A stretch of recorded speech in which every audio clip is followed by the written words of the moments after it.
ओहो दाजु के छ खबर? हजुर आरामै ठिकै छ। हुनुहुन्छ? Good morning. Good morning good morning. अनि के छ आजको खबर? मौसमले के भने? आजको मौसम हाम्रो छ नि, के भनेर मौसमले होइन पानी पर्ला जस्तो भयो। मौसम त पानी पर्ला जस्तो छ त। ठिकै छ, अनि पर्दैन होला।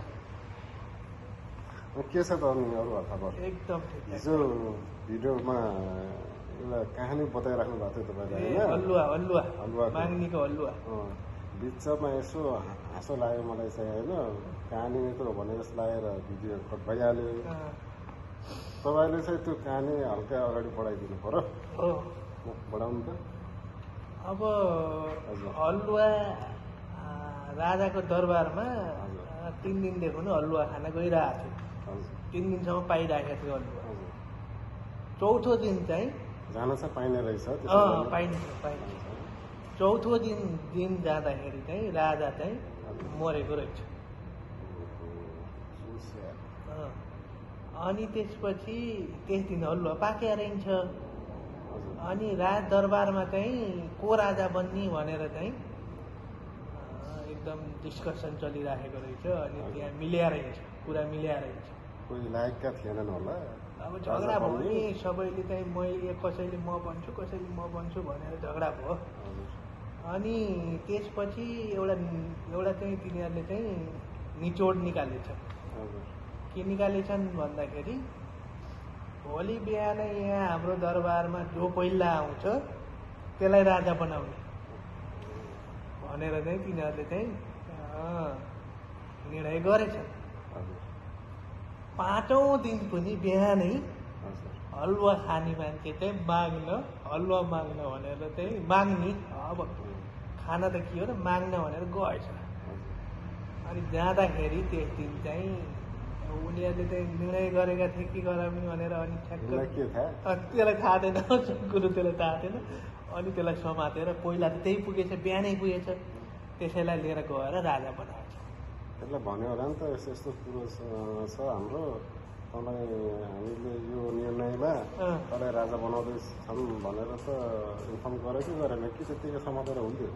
गरे, पछि समातेर लिएर गएर उसले।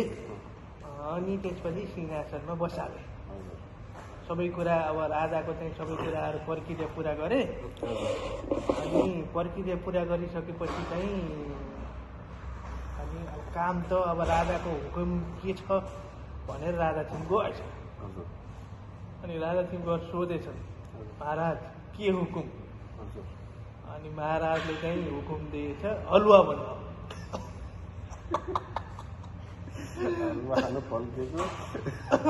हलुवा बनाऊ भन्छ।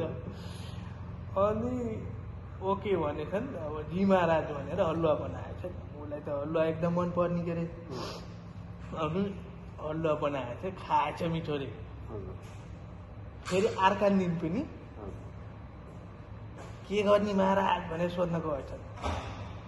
अनि त्यस दिन भनेछ हलुवा बनाऊ। हलुवा भन्नुहुन्छ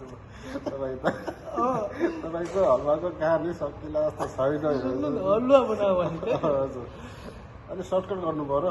ल अनि मलाई नै बोर लाग्छ। अनि फेरि अर्का दिन गएछ।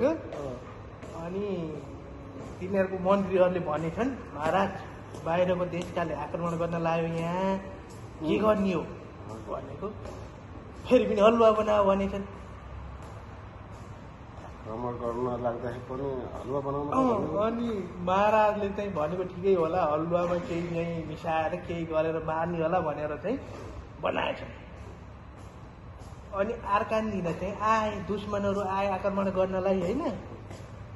अनि महाराज दुश्मनहरू आए त भन्दाखेरि म हलुवा खान आएको भनेर भागेछ